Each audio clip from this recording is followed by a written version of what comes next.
नमस्कार दोस्तों, गंगा एजुकेशन में आप सभी का स्वागत है। आज हम लोग जो है बजट के बारे में चर्चा करेंगे। बजट 1 फरवरी को जारी किया गया, लेकिन बजट का जो सार होता है उसको समझने से पहले हम बजट का कुछ बेसिक कॉन्सेप्ट होता है उसको समझ लेते हैं। यदि ये समझ में आ जाएगा तो बजट समझ में उतना दिक्कत नहीं होगा। इसीलिए इकोनॉमिक्स का ये कुछ चीज़ें हैं समझने की, उसको समझने का प्रयास करते हैं।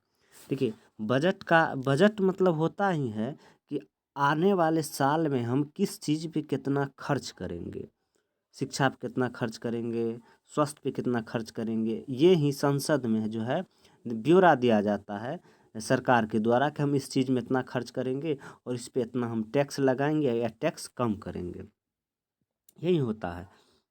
देखिए, बजट का हमारे संविधान में कोई चर्चा नहीं है। बजट का जो है हमारे संविधान में कोई चर्चा नहीं है, लेकिन वार्षिक विवरण का चर्चा है अनुच्छेद 112 में। ये प्रश्न पूछा जाता है कि वार्षिक विवरण चर्चा कितना में है? अनुच्छेद 112 में। अब हम समझते हैं कि बजट से पहले कैसे बजट आया, कब शुरू हुआ, इसका इतिहास के बारे में समझने का प्रयास करते हैं। देखिए, बजट जो होता है, बजट की उत्पत्ति बुजुट शब्द से हुई। बजट की उत्पत्ति कौन शब्द से हुई? बुजुट शब्द से हुई है, जिसका अर्थ होता है चमड़े की थैला। देखिएगा, वित्त मंत्री जो होता है चमड़े के थैला में बैग ले आया करते हैं और संसद में संबोधित करते हैं। लेकिन हाल 2 वर्षों से टैब को क्या होता है, लाल चमड़े के बैग में जो है लाल कपड़े में लपेट लिया जाता है टैबलेट को, और फिर संसद में जो है ऑनलाइन यानी कि डिजिटल माध्यम से जो है वो संबोधित करते हैं। देखिए, सर्वप्रथम इससे प्रश्न पूछा जाता है कि सर्वप्रथम कहाँ शुरू किया गया था? तो सर्वप्रथम जो होता है, सर्वप्रथम इंग्लैंड के वित्त मंत्री रॉबर्ट वालपॉल थे। वहीं संसद में चमड़े के थैले में खोला गया था, जिसके कारण वहाँ के संसद में लोगों ने उसका मजाक भी उड़ाया था। लेकिन यदि भारत में शुरुआत इसकी की जाए तो भारत में जो है यहाँ से प्रश्न पूछा जाता है कि भारत में इसका कब शुरुआत हुआ था? तो भारत में 1860 में वायसराय परिषद में पहली बार जेम्स विल्सन ने प्रस्तुत किया जाता कि जेम्स विल्सन ने प्रस्तुत किया था। इसीलिए जेम्स विल्सन को भारत में बजट का पिता कहा जाता है। यहाँ से प्रश्न पूछा जाता है। देखिए, अब यहाँ से भी प्रश्न पूछा जाता है कि स्वतंत्र भारत में सबसे पहले इसका बजट कौन पेश किया था? देखिए, बजट कोई भी पेश कर सकता है। राष्ट्रपति यदि किसी को भी कहेगा कि आप बजट पेश कीजिए तो कोई भी कर सकता है। चाहे क्या कहते हैं, वो वित्त मंत्री भी कर सकता है या रेल मंत्री, कोई भी कर सकता है। इससे पहले पीयूष गोयल एक बार बजट पेश किए थे। हाँ, लेकिन राष्ट्रपति अक्सर जो होता है वित्त मंत्री को कहते हैं कि आप ही बजट पेश कीजिए। भारत में प्रथम बार जो स्वतंत्रता के बाद प्रथम बार बजट कब पेश किया गया था? तो वो किया गया था 1947 में किया गया था। किसने किया था? सन्मुखम सेट्टी में। अब प्रश्न पूछा जाता है गणतंत्र भारत का कब किया गया था? तो गणतंत्र भारत का 1950 ईस्वी में जॉन मथाई साहब ने किया था। आगे एक कॉन्सेप्ट हम समझते हैं, उसको समझ जाइएगा तो फिर आपको बजट समझने में उतना दिक्कत नहीं होगा। देखिए, वित्त मतलब सरकार, वित्त के अंतर्गत क्या आता है, कितना सरकार को आय है और कितना खर्च है। मतलब सरकार जो है कितना आमदनी कर रही है और कितना किस चीज़ पे खर्च कर रही है। तो सरकार के आमदनी का स्रोत क्या क्या है उसको हम इस चार्ट के माध्यम से समझते हैं।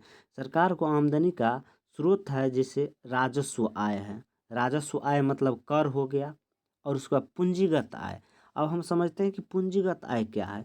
पूंजीगत आय में देखिए होता क्या है कि पूंजीगत आय सिर्फ एक बार आता है। पूंजीगत आय में सरकार क्या करती है, किसी विदेशी संस्था से कर्ज लेती है, जैसे हो गया विश्व बैंक हो गया, एशियन डेवलपमेंट बैंक हो गया, आईएमएफ हो गया। और उसी में क्या होता है, सरकार कुछ चीज़ को बेचती है। जैसे हाल ही में जो है कि एरोप्लेन को बेच दिया गया है, हाँ, रेल बेचा जा रहा है, एलआईसी को बेचा जा रहा है। तो सरकार उसको बेच के जो है अपना जो है पूंजी का निर्माण करती है, और उसी पूंजी का निर्माण जो है खर्च करती है, सामाजिक या शिक्षा या स्वास्थ्य किसी पर भी। देखिए, सरकार के आय का 2 ही स्रोत है, एक राजस्व आय है, एक पूंजीगत आय है। इसको ध्यान रखिएगा आप। देखिए, राजस्व आय में क्या क्या आता है, राजस्व आय में कौन कौन चीज़ आता है? तो राजस्व आय में पहला कर हो गया। कर मतलब जैसे आप जानते हैं कि प्रत्यक्ष कर हो गया, अप्रत्यक्ष कर हो गया। प्रत्यक्ष कर में कौन कौन आता है, इसको हम इकोनॉमिक्स का चैप्टर कभी करेंगे तो इसको पूरा हम समझने का प्रयास। लेकिन एक बजट का एक जो होता है बेसिक कॉन्सेप्ट, उसी को हम सिर्फ समझ रहे हैं। तो देखिए, प्रत्यक्ष कर हो गया, अप्रत्यक्ष कर हो गया। इससे जो कर आता है वो हो गया। और एक होता है विदेशी सहायता, जैसे अमेरिका ने भारत को कोरोना के माध्यम भारत का स्थिति खराब था, मान लीजिए कि 5,000 करोड़ सहायता कर दिया, सऊदी अरब 10,000 करोड़ सहायता कर दिया, हाँ, यूएई 5,000 करोड़ सहायता कर दिया, तो वो हो गया विदेशी सहायता। अब दूसरा आय का स्रोत है ब्याज।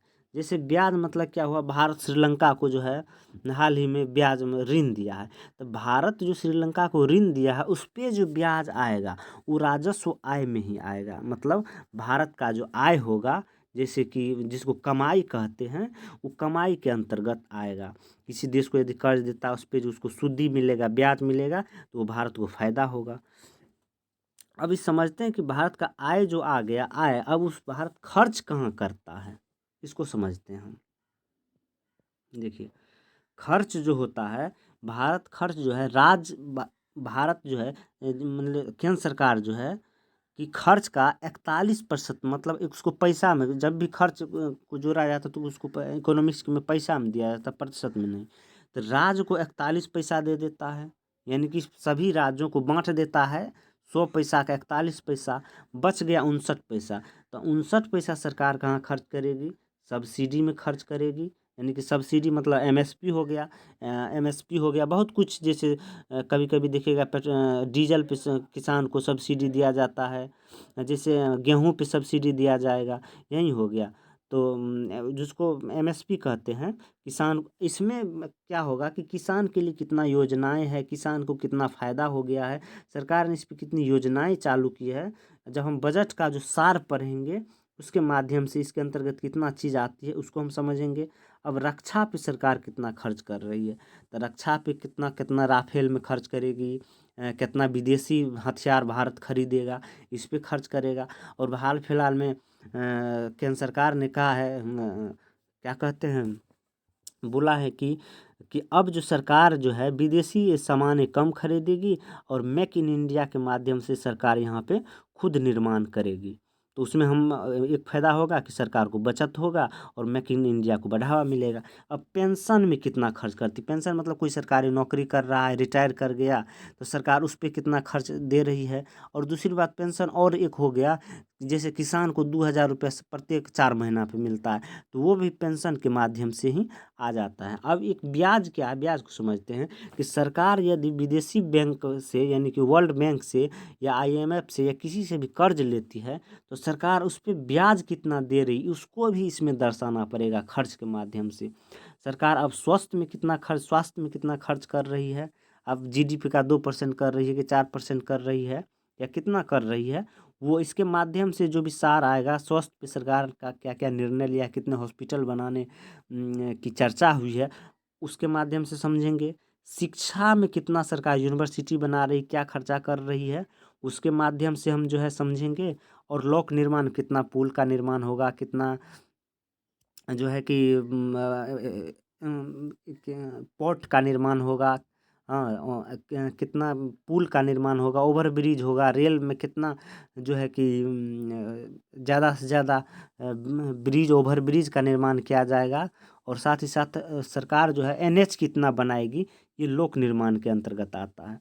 अब इसमें हम समझते हैं, यदि सरकार को प्रत्येक साल देखिएगा सरकार को आमदनी होता है कम लेकिन खर्च हो जाता है ज़्यादा, उसी को कहते हैं हम वित्तीय घाटा कहते हैं, या राजकोषीय घाटा कहते हैं हम। देखिए, वित्तीय घाटा या राजकोषीय घाटा एक ही होता है जब खर्च, सरकार को खर्च है मान के चलिए 50 रुपया है, और सॉरी यहाँ पे हम गलती मिस्टेक कर दिए हैं, यहाँ आय होना चाहिए।